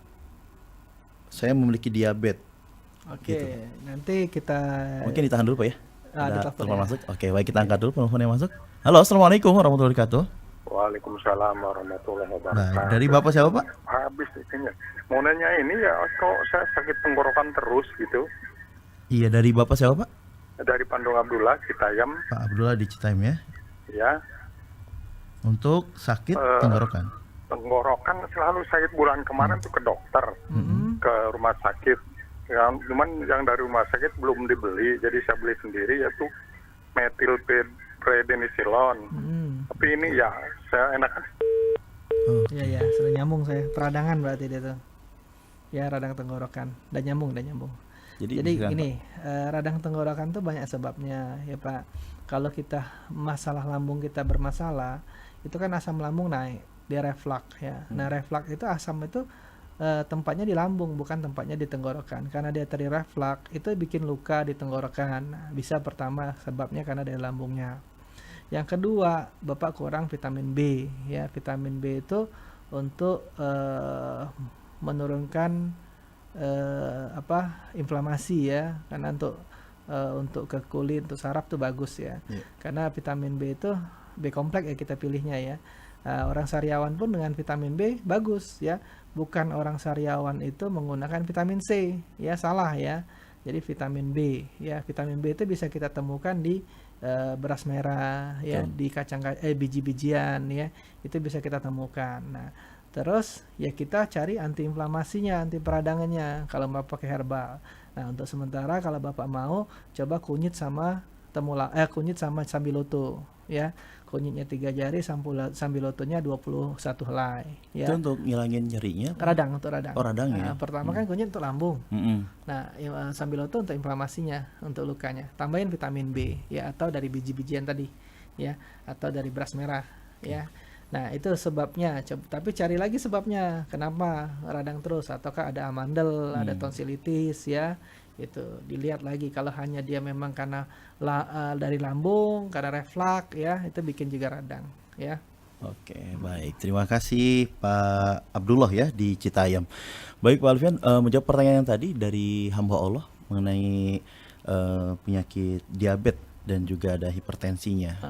Bapak tadi juga jangan lupa pantangan ya. Misalnya Bapak makan cabai ya, jangan makan cabai ya, pedas-pedas. Terus daging ya, daging itu kan panas ya. Pokoknya makanan yang mendinginkan seperti papaya ya. Lidah buaya juga boleh dikerok ya. Yang penting jangan pedas-pedas daging-daging ya. Itu akan menyebabkan asam lambung naik, akhirnya panas radang tenggorokan. Itu di lambung ya, tapi bisa juga dari infeksi ya, infeksi bakteri, infeksi yang lain ya, bisa juga ya radang tenggorokan ya. Oke, yang tadi Bapak tadi punya diabetes dan tensinya tinggi. Tadi kan sudah punya kunyit ya. Kunyit salah satunya. Nah, kunyit itu menurunkan tensi. Tapi kalau Bapak mau kombinasi lagi boleh ditambahkan seledri. Ya, tapi seledri minumnya jangan aktivitas. Ngantuk dia ya. Seledri boleh tambahin ya. Sama sambiloto tuh juga menurunkan tensi ya. Jadi nggak usah ditambah garam, kunyit sambiloto menurunkan tensi. Terus tambahin seledri kalau mau, atau bawang putih. Ya, tambahin lagi. Boleh ya. Jadi bisa untuk tensi, bisa untuk diabetes. Nah, untuk racikan ini Pak Alfian, itu baiknya sesudah makan apa sebelum makan? Kalau dia punya kunyit boleh sebelum makan. Begitu ya? Ya, tapi dia kalau nggak punya kunyit kayak sambiloto, brotowal ini kan pahit ya. Nanti meningkatkan asam lambung, perih lambungnya, mending sudah makan. Amannya ya? Amannya. Oke. Ya, itu. Oke, baik. Ya, ikhwan awat para pendengar Radio Sultrim yang dirahmati Allah Subhanahu wa taala, kami masih berbincang bersama Bapak Alfian dari Rumah Sehat Indonesia. Dipersilakan bagi ikhwan awat yang ingin bertanya bisa langsung saja di line telepon di 0218451512 untuk line SMS-nya atau WhatsApp-nya di 0811199970. Rumah Sehat Indonesia beralamat di Jalan Ruyung Blok A20 nomor 7 RT 004 RW 04 Kafling PTB DKI Pondok Kelapa Jakarta Timur. Baik, kita sudah terhubung kembali Pak Alfian di penelpon selanjutnya. Okay. Halo, assalamualaikum. Halo, Iya, baik, dari Ibu siapa? Ibu Eni. Oh, Ibu Eni. 83. Iya, baik Ibu. Dokter. Halo dokter. Ya, ya Ibu ya. Ya. Saya tuh selama ini memang makan beras merah. Oke. Tapi udah 2 bulan sekali, 2 bulan ini minum makan biasa-biasa. Itu Oke. kakinya kalau malam tuh panas bawah itu ya. Ibu ada gula tadi? Ada diabetes Oh, saya. oke ya. Tapi sekarang terakhir maaf, saya tuh kata dokter diabetes, saya kurang hormon. Hormon saya itu badan saya sampai habis 13 kilo. Kurus sekali, jadi bagaimana dokter? Iya, oke Ibu, nanti dijawab ya. Baik. Nanti dijawab Ibu ya. Oke. Baik, terima kasih Bu. Jadi saya udah jelaskan ya, kalau orang diabetes pasti akan kurus karena dia tidak ada lagi energi, dia cari lemak untuk dipecahnya. Ya sebenarnya kalau menurut saya sih dari diabetes Ibu ya. Tapi saya juga belum tahu hormon apa yang dimaksudkan. Hormon kan banyak ya. Hormon estrogen ya, otomatis ya Ibu sudah menopause ya. Nah, hormon-hormon lain kan banyak, endokrin segala macam ya. Nah, maksudnya hormon apa? Ya, tapi kalau orang diabetes pasti kurus ya kalau dia sudah lama ya. Nah, terus Ibu tadi kan biasa makan beras merah. Tahu-tahu berhenti dia beras putih. Kakinya jadi apa tadi? Baal apa kesemutan apa? Panas. Panas ya. Karena udah jelas tadi saya bilang ganti berasnya, karbohidratnya dengan beras merah, beras hitam, gandum. Nah, kalau beras putih ibu makan, ya pasti numpuk lagi gulanya. Kecuali masaknya cara lama, ya. Cara lama itu gimana? Ditanak dulu, ya ditanak itu apa? Direbus dulu ya. Air tajinnya dibuang, kan banyak air tajin tuh busa-busanya. Dibuang, masukin lagi air, buang, masukin lagi air, buang. Nah, setelah itu masuk ke dandang. Cara lama, Mas. Bukan cetek, rice cooker langsung masak, ya. Kalau Itu. bunyi cetek udah jadi ya matang. Nah, itu numpuk semua gulanya. Jadi cara lama dengan pakai dandang ya, namanya dandang ya. Nah, itu akan lebih baik. Tapi kalau ibu susah ya sudah, mending ibu dengan tadi beras merah ya. Itu ada telepon lagi tuh. Iya, baik. Kita angkat dulu penelpon selanjutnya. Halo, assalamualaikum. Waalaikumsalam. Baik, dari ibu siapa di mana ibu? Bicara dari Apa? Mbak Bola dari Depok. Oh, Depok. Usia berapa ibu? Saya 70. 70. Saya Baik, mau silakan. tanya, Dok. Saya tuh kalau pagi malam bangun malam mau sholat tuh kok pilek bersin tuh kenapa ya? Terus hidungnya mau Ngeler gitu Bu ya. Iya. Oke, baik ibu. Iya. Sudah ibu? Sudah itu. Baik, terima kasih ibu. Jadi bersin-bersin ini kan bisa aja dia alergi ya, atau dia punya sinusitis Sinus. ya. Pasti dia bersin-bersin kalau dingin atau ada debu ya, bersin-bersin sensitif karena hipersensitivitas lebay ya leukositnya. Nah, jadi kalau lebay itu kita turunkan. Bagaimana cara menurunkannya? Ganti antihipertensi. Kalau di medis kan pakai antihipertensi. Antihistamin, astagfirullahaladzim ya. Jadi gunakan antihistamin biasanya kalau medis. Nah, kita antihistaminnya apa? Kelapa hijau, yaitu antihistamin ya. Terus patikan kebu ya, antihistamin. Patikan kebu bingung nanti. Apalagi ya? Daun alpukat ya. Antihistamin daun alpukat atau ciplukan kan tahu kan? Nah, itu antihistamin supaya mengurangi bersin-bersinnya karena sensitivitas. Ada telepon lagi. Oke, baik, kita lanjutkan kembali di penelpon selanjutnya. Halo, assalamualaikum. Waalaikumsalam. Baik, dari Bapak siapa Pak? Ini mau nanya Pak, ya kan? Dari Bapak siapa, Pak? Ini anak saya mau nanya ya. Oke, baik. Iya, Pak. Silakan. Halo, Assalamualaikum. Waalaikumsalam warahmatullahi wabarakatuh. Dari siapa? Di mana? Dari Ranti di Pomat, Kalibata. Iya, Ibu. Silakan. Gini, Pak, saya kan udah sakit asam lambung udah hampir 1 bulan. Oke, baik. Nah, lagi pengobatan, udah ke dokter spesialis. Beberapa kali diganti-ganti obat. Terakhir saya dikasih Nexium sehari diminum 2 kali. Nah, terus udah 1 minggu ini agak enakan. Tapi kenapa kadang-kadang tuh masih timbul panas di mulut dan sampai ke bibir.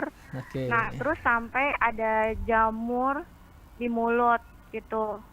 Tuh kira-kira harus gimana ya, Dok? Oke, baik. Ya. Ya, akan dijawab Bu Biar Ranti. cepat pulih. Baik. Ya, jadi kan sudah konsultasi ke dokternya ya. Jadi memang harus, kalau memang sudah pernah konsultasi ke dokter, mestinya dia tahu riwayatnya kenapa bisa terjadi begitu. Nah, kalau dia lambungnya memang panas seperti itu, berarti ada luka. Sebenarnya lambung luka itu gimana kita ngobatin lukanya itu juga, ya. Nah, kalau efek jamur saya belum tahu, itu arahnya beda ya. Kalau misalnya dia reflux, panas, luka itu oke, tapi jamur saya belum tahu nih. Apakah memang ada masalah infeksi ya dari jamur atau apa? Karena Helicobacter itu biasanya di dalam lambung ya. Nah, itu pun bakteri bukan jamur ya.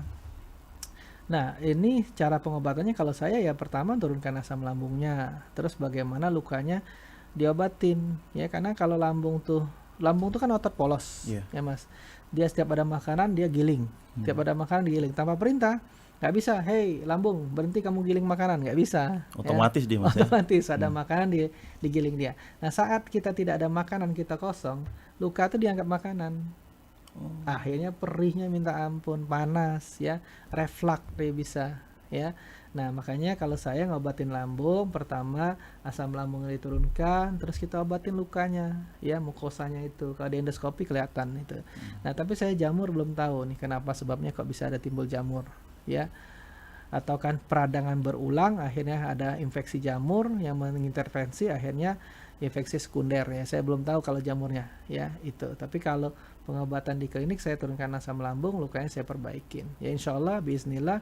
Ada pasien yang kemarin tuh Bu ini ya apa yang sering senam ini istrinya Pak Setio itu kan lambungnya parah banget tuh sampai kurus banget. Udah Akhirnya kronis sudah itu? bagus, ya udah kronis, akhirnya bagus kan itu. Oke. Ya mungkin ada pasien saya yang lambung bermasalah, boleh dong testimoni. Nah, mungkin untuk penanganannya gimana Pak Alfian untuk di rumah nih? Iya, pertama saya turunkan asam lambung menggunakan herbal, itu herbal semua ya, Iya. tidak ada terapi ya, karena itu bagian dalam. Nah makanya datang ke klinik itu tidak semua orang datang lintah, datang bener itu lah, enggak. Ya tergantung case-nya, ya tergantung kasusnya. Nah biasanya saya pakai herbal, ya. Gitu. Oke, baik, kita lanjutkan kembali Pak Alfian di penelpon selanjutnya.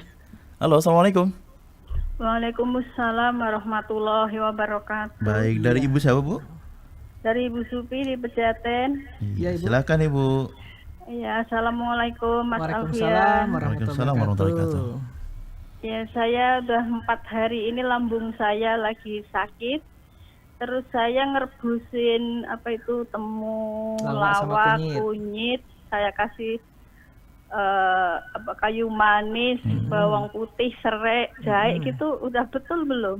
Ya oke, nanti kita jawab ya. Oke, baik, nanti kita Ya, jawab terus ya. satu lagi. Iya, silakan. Kalau kayu sencang itu apa manfaatnya ya Oke. Pak Alfian? Oke, Oke. baik. Ya, itu aja. Terima kasih. Assalamualaikum Waalaikumsalam warahmatullahi wabarakatuh. Jadi Waalaikumsalam kalau dia warahmatullahi masalah lambung sebenarnya kunyit sama temulawak udah cukup, Cukup. 3 jari ya. Tapi kalau dia masalah ada persendian boleh tambah serai. Cuman kalau sudah tambah bawang putih, serai, tadi apa lagi satu lagi tadi? Jahe. Jahe. Nah itu perih di lambung, mending udah kunyit sama temulawak. Kalau tensi rendah kasih garam ya. Terus satu lagi tadi apa tadi Mas? Terakhir Mas? Oh, tadi pembahasannya. Nah, Oh, daun secang. Daun secang. Daun secang itu ya tes saja sih sebenarnya ya. Kalau untuk manfaatnya secangnya apa ya? Saya juga belum ini lupa saya. Kayak kalau secang itu hanya tambahan sih kalau kita biasanya menggunakan herbal ya, jarang digunakan untuk penyakit apa gitu ya. Iya, iya. Secang itu tambahan aja ya, tambahan. Jadi misalnya kita mau bikin minuman secang ya kan warnanya merah tuh. Merah. Jadi Bisa dicampur jahe, Mas. rasanya tuh lebih enak ya. betul. Jadi edisional aja sih. Jarang saya Aromanya. gunakan secang tuh untuk ramuan jarang ya. Cuma untuk edisional aja mungkin tambahan. Ya gitu. Baik, Pak Alfian, kita lanjut kembali nih pertanyaan dari WhatsApp nih, Pak. Ini dari Ibu Nining, usia 65 tahun. Assalamualaikum warahmatullahi wabarakatuh, Pak Alfian. Pak Alfian, saya memiliki pengapuran dan pernah disuntik. Bagaimana Pak Alfian mengatasi masalah saya biar tidak disuntik dengkul Lututnya saya? ya, lutut ya. Oke. Silakan, Pak. Nah, lambung tadi kan saya lupa tadi lambung tadi saya obatin dengan menggunakan asam lambung. Nah, Mas Fajar tuh orang tuanya. Testimoni Mas Fajar tuh. Sudah berapa kali ya? Iya. Ada 4 kali ya kalau nggak salah ya. Itu. Nah, enakan katanya ya. Nah, kalau masalah pengapuran ya, pertama kalau dia berat badannya obesitas ya kayak saya harus turunkan berat badan. Ya, karena waktu saya 98 itu naik turun tangga tuh, Kenapa sih? bukan ngap, lututnya sakit Oh, Mas. yang ngapnya juga pasti berasa, Mas. Ya ngap ya, cuman kan fokus ke lutut gitu ya. Ngapnya dibuang dulu. Nah, dia akan menggesek-gesek. Tadi kan tulang tadi kan mestinya berjarak. Terus ada bantalan. Nah, karena kita gemuk, dia menekan kan? Karena berat kitanya. Karena Mas, ya? berat kita tadi, dia gesek-gesek. Ya akhirnya terjadilah kapur. Gesek-gesek itu terbentuk tulang muda. Iya. Ya. Nah, atau dia sudah tinggal pelumasnya sudah berkurang. Kalau perempuan kan estrogen, kalau dia pas saat menopause dia hilang, ya. Akhirnya dia pelumasnya hilang, ya. Nah, di medis biasanya suntik. Suntik itu sebenarnya yang menjadi efek sampingnya karena suntik itu menghilangkan sakit. Jadi dia sudah bergesek-gesek tulangnya karena dia nggak ngerasakan sakit, dia jalan kemana-mana aja, Mas. Ngutur kemana. Nah, saatnya sakit nanti 6 bulan sakit lagi. Ya, nah itu akan lebih parah. Misalnya dia OA grade 1, nanti pas di ronsen kedua grade 2, karena dia nggak sakit tadi disuntik Mas. Iya. Makin jalan makin banyak, Makin jadi juga, Mas. makin jadi kapurnya. Nah, pertama sendi ketemu tulang. Nanti kalau sendi ketemu tulang, bantalan ketemu tulang, ya. Nanti lama-lama bantalannya habis, tulang ketemu tulang, Mas. Grade 3, grade 4 tuh sudah nyatu. Jadi cairan sinovialnya sudah pecah. udah rusak. Nah, itu agak sulit kita benerin. Kalau grade 1, grade 2 masih bisa saya benerin. Saya tarik, saya renggangkan, saya benarkan posisinya. Insya Allah. Tapi kalau dia berat badan, turunkan juga berat badan. Nggak bisa. Betul. Karena berat badan itu yang menekan. Saya ngerasakan sendiri loh, ya. Dari 98 ke 88. Nah, sekarang saya belum nimbang lagi. Mudah-mudahan sudah turun lagi. Malas nimbang, yang penting udah deh, celana udah bagus. Badan sudah lumayan, nggak lipat-lipat lagi nih. Kan habis Idul Adha Mas, makan daging lagi ini Mas. Saya nggak silo lagi Mas. Kalau gitu? saya sudah bisa Mas. Kemarin kan saya kan seminar tuh. Selama 2 minggu berturut-turut. Minggu depan juga. Senin sampai Rabu. Nah kan kalau makanan di hotel kan telah sendiri. Ya kan enak-enak semua kan Mas? Banget Mas. Nah, sudah tadi coffee break. Iya. Pagi, sore, malam, ya kan? Nah, karena saya tadi sudah mindset, sudah saya susah-susah setahun menguruskan badan dengan pola yang benar gitu kan. Akhirnya saya lihat makanan, nah saya pilih aja, saya nggak makan nasi gitu kan. Bingung juga orang teman-teman, kok Pak Pen nggak makan nasi? Ya saya diet, saya bilang kan, saya ngambil aja sayur, lauk, terus apalagi kemarin tuh ya, salad saya ambil ya. Nah kalau kue saya pilih yang agak asin aja. Kalau asin itu kan nggak banyak karbonya. Udah sama kopi, saya karena hobi kopi ya. Udah sama kopi, udah itu aja. Nggak kayak dulu. Kalau dulu Sikat semua. makanan ada yang baru Mas, saya kejar Mas. Apa yang ada yang baru? Misalnya makanan enak, saya kejar Mas. Nah sudah pikir-pikir apa ya makanan kita makan 3 kali sehari, ujung-ujung jadi kotoran, ya kan? Jadi penyakit lagi. Mending kita yang belanjakan ke Allah ya, jadi pahala itu. Nah sekarang saya sudah bisa Mas. Mas mau ngajak saya makanan enak, saya bisa. Ya udah punya komitmen Mas ya. Baik. Ya Pak Alfian, terima kasih. Kita lanjutkan kembali Pak Alfian ya. Oke. Masih ada waktu, kita menjawab pertanyaan selanjutnya. Ini dari tidak menyebutkan namanya, dari hamba Allah di Ciledug katanya. Pak Alfian, apakah madu hitam terbuat dari daun insulin? Apakah obat diabetes madunya pahit? Tapi saya punya lambung, kalau habis minum perutnya saya kambuh dan mual. Oke. Kita jawab nanti, itu ada telepon kayaknya. Oke, kita jawab telepon dulu aja. Oke. Nah, Kita angkat dulu telepon yang sudah masuk. Halo, assalamualaikum. Waalaikumsalam warahmatullahi wabarakatuh. Dari Ibu siapa Ibu? Dari Ibu Siti. Ibu Siti di mana Ibu? Di Bogor. Iya, silakan Ibu. Alfian sudah tahu. Kemarin terima kasih, penyakit gatalnya sudah hilang. Alhamdulillah. Sekarang pindah ke kaki. Pindah. Subhanallah. Bekas pelari ini nenek dulu. Iya. Ini jadi nyut-nyutan. Iya. Ada 2 nih. Di bawahnya telapak ada mata iwak kalau bahasa Mata Jawa ikan, itu. ya. Mata ikan. Mata Nah, iwak apa Palembang dari Bu. mata ikan? Ini lagi juga ada varisesnya. Subhanallah. Oke. Aduh. Siap, dijawab Ibu ya. Puskesmas diberi difloxenak sodium. Tapi hanya sementara itu kurang enak ke lambung. Iya, jadi berhenti. Sementara sekarang pakai sereh, pakai jaren. Ada kan jaren yang sudah jaren jadi apa ya? itu jahe. Jahe, jaren. Ditambah dengan sereh. Oke. Bagaimana itu Mas Alfian? Oke, baik. Ya Mas Ibu ya. Ya, terima kasih Ibu Siti. Mungkin Mas Alfian sibuk, SMS belum terbaca. Oh iya. Karena SMS udah banyak WA-nya. Lewat kali Bu. Di WA lagi aja Bu, atau SMS lagi nanti dibalas. Mohon. Iya.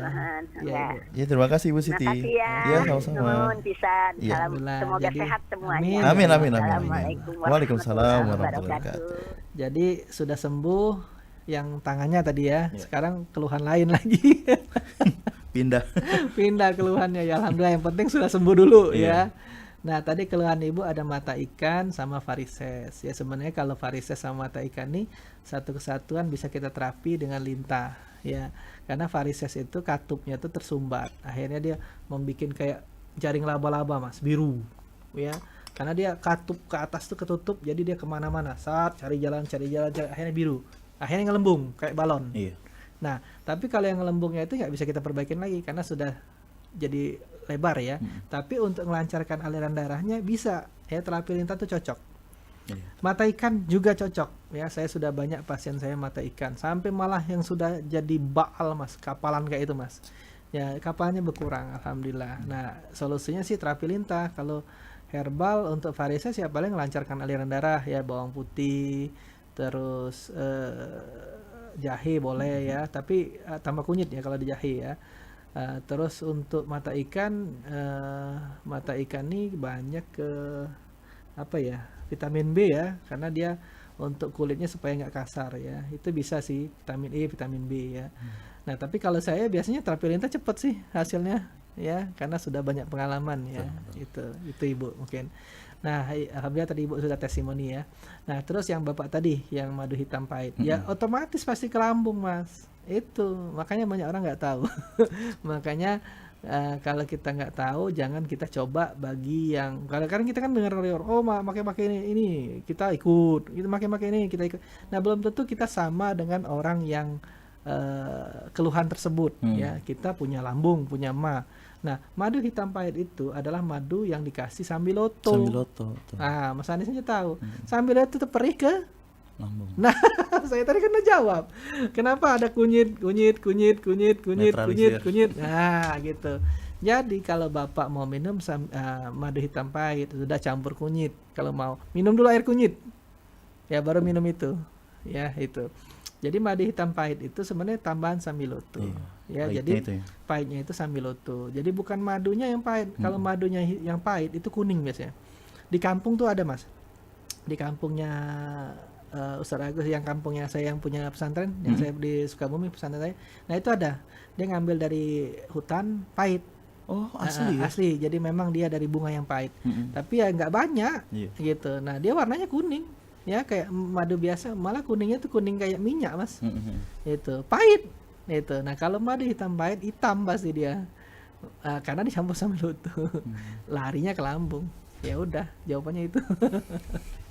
Jadi baiknya untuk menetralisirnya kunyit seperti itu ya. Baik, semoga terjawab Ibu ya yang di Ciledug. Jadi konsumsi madu hitamnya bisa dinetralisir dengan kunyit. Minum air kunyit. Betul. Ya, baik Pak Alfian, kita sudah dibatasi oleh waktu Pak Alfian. Oke. Nah mungkin ini saya bacakan satu pertanyaan lagi Pak Alfian ya. Boleh. Ini tar dulu. Oh ya baik, terima kasih Pak Alfian. Saya ingin ke klinik Pak Alfian. Untuk jadwalnya bagaimana Pak Alfian? Ya jadi nanti kan kalau mau cari alamat saya di Google ada, di YouTube ada, di website ada. Nah nanti WA ke saya jadwalnya, karena sekarang saya pasien semua saya buat perjanjian. Supaya apa? Supaya nyaman, tidak numpuk. Karena protokol COVID ya, jadi nyaman. Jadi Ibu WA ke saya kapan Ibu mau datang, nanti saya jadwal jam berapa. Kalau hari ini sudah full deh karena sampai jam 5 ya, sudah sampai jam 5. Sayanya nanti capek malah ya.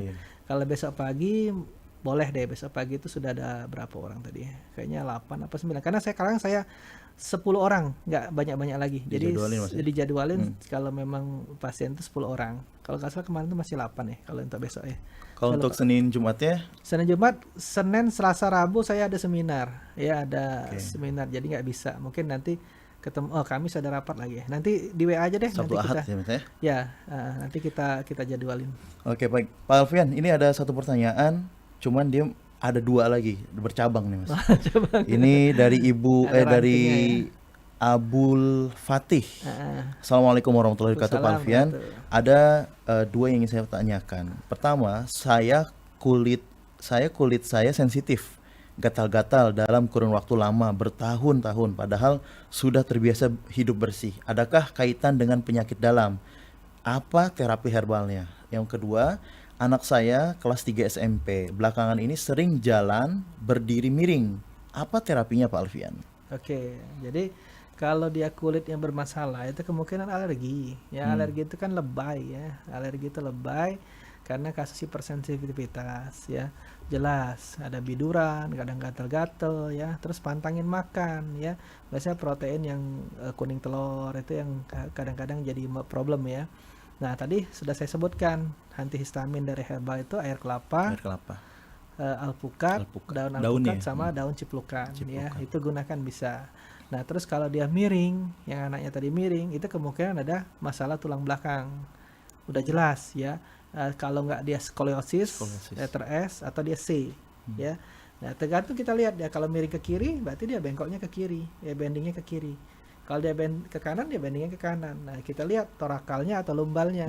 Nah Kalau dia masih dikit, masih di bawah 15 derajat atau 20 derajat, itu masih enak memperbaikinya, apalagi masih muda ya. Iya. Nah, kemarin ada pasien saya, dia gagal tes untuk angkatan udara karena udara. bapaknya pilot. Nah, alhamdulillah 2 bulan di terapi udah lulus ya. Oh, alhamdulillah. Nah, kita terapi ya, tapi memang seminggu berapa kali, 3 kali ya. Terus saya ajarin senam ya. Bisa lurus cepat ya, tapi kalau sudah lama dia sudah kaku, nah itu agak susah ya. Jadi kalau masih dikit segera, karena kasihan nanti oke, masih muda belum ada keluhan karena dia tidak merasakan sakit. Nanti kalau dia sudah umur pasti merasakan sakit, apalagi kalau perempuan dia hamil lebih sakit lagi. Karena sudah bengkok Mas, neken tambah beban itu ya. Nah, nanti tulangnya bergesek-gesek, akhirnya kompresi, namanya fraktur kompresi ya. Itu tulangnya nggak kotak lagi, mipih nanti. Dengan gesek-gesek itu ada Gesekan, pengampuran juga dong, Mas? Pasti dong. Pasti itu, otomatis ya. Pengampuran itu kan terjadi akibat dari gesekan ya. Jadi tulang-tulang muda, osteofit namanya itu. Ya. Jadi untuk Abul Fatih, nah ini bisa langsung aja nih silaturahim ke Rumah Sehat Indonesia ya. Kami akan sebutkan untuk alamat Rumah Sehat Indonesia, Ikhwan Ahmad mohon dicatat ya. Di Jalan Ruyung, Blok A20, nomor 7, RT 004, RW 04, Kafling PTB, DKI Pondok Kelapa, Jakarta Timur. Nah, untuk line teleponnya, Ikhwan Ahmad dapat mengirimkan konsultasi atau bertanya di line WhatsApp ya, jangan via telepon di 0813 8326 2040. Kami ulang kembali di 0813 8326 2040. Ikhwan Ahmad dapat langsung saja menghubungi melalui WhatsApp ya. Baik, Pak Alfian, sudah dibaca oleh waktu, mungkin ada kesimpulan yang ingin disampaikan untuk Ikhwan Ahmad pendengar Radio Silaturahim. Kita tadi janji formula ya. Baik. Jadi saya ulangin lagi, sediakan kertas dan pena ya. Saya pelan-pelan ya. Tadi saya sudah bilang sambil lutu ya, sambil lutu. Nah, sambil lutu udah layu nih. Ya, satu tangkai kira-kira 21 helai ya. Terus brotowali ya daunnya. Daun brotowali 5 helai ya. Terus kayu manis ya. Kayu manis kira-kira 15 cm ya, 1 batang atau 3 batang. Kalau dia kecilnya diameter begini mending 3 batang deh. Kalau diameternya agak besar 1 batang cukup ya. Ini diameter kecil ya. Kalau yang bubuk gimana, Mas? Bubuk nanti nakarnya susah ya. Gitu. Kalau mau bubuk boleh sih ya. Takarin kira-kira berapa gram ya. Kalau bubuk itu 1 sendok makan udah cukup ya. Ya, 1 sendok makan udah cukup ya. Terus kunyit ya. 1 jari. Ya, kunyit 1 jari. Ya, ini kunyitnya agak besar, sudah cukup segini. Ya. Nah, airnya 1 liter jadi 600 ml ya. Minum 3 kali 200. Bagi yang tensinya tinggi, nggak usah dikasih garam. Tapi bagi tensinya rendah, kasih garam. Karena kunyit menurunkan tensi, sambil menurunkan tensi. Boleh yang bagi tadi, yang bapak-bapak tadi ada diabetes dan tensi. Boleh tambahin bawang putih, tambahin seledri. Ya, Mas Anies saja udah hafal nih. Saya punya tensi tinggi. Ya, itu ya. Jadi itu udah resepnya. Nah, amlodipin pelan-pelan kalau mau digantikan dengan herbal. Karena herbal itu sifatnya pelan. Kenapa dia pelan? Karena dia multikompon, banyak senyawa. Kalau obat ya, obat medis itu isolat murni, jadi 1 senyawa. Makanya dia cepat kerjanya. Kalau mau digantikan pelan-pelan dulu ya. Misalnya dari 10 mili dikombinasikan dengan herbal tadi, turun, ganti yang 5 mili dulu. Turun lagi, baru dilepas. Ya, kalau mau dilepas. Tapi tetap dikontrol ya, tetap dikonsultasikan ke dokter terdekat ya, biar aman ya. Karena tensi itu biasanya kita mudah aman, tahu-tahu tiba-tiba naik. Ya karena itu pembuluh darahnya sudah banyak lumut ya, itu makanya tensinya tinggi ya, itu stres ya Mas. Boleh kalau di tanggal tua Mas, stres. Jadi yang tadi ya pengobatan itu semua ya, body, mind, spirit ya. Jadi 3 itu harus kita kombinasikan. Jangan lupa pantangan dan saran ya. Pantangan tadi manis-manis ya, kalau sudah manis nggak perlu ya. Buah manis ya. Karbohidrat ganti beras merah, hitam, gandum. Ya, buahnya alpukat, pir, jambu, jambu kristal, pepaya, bengkuang, kiwi, apel. Terus gula ganti gula stevia ya.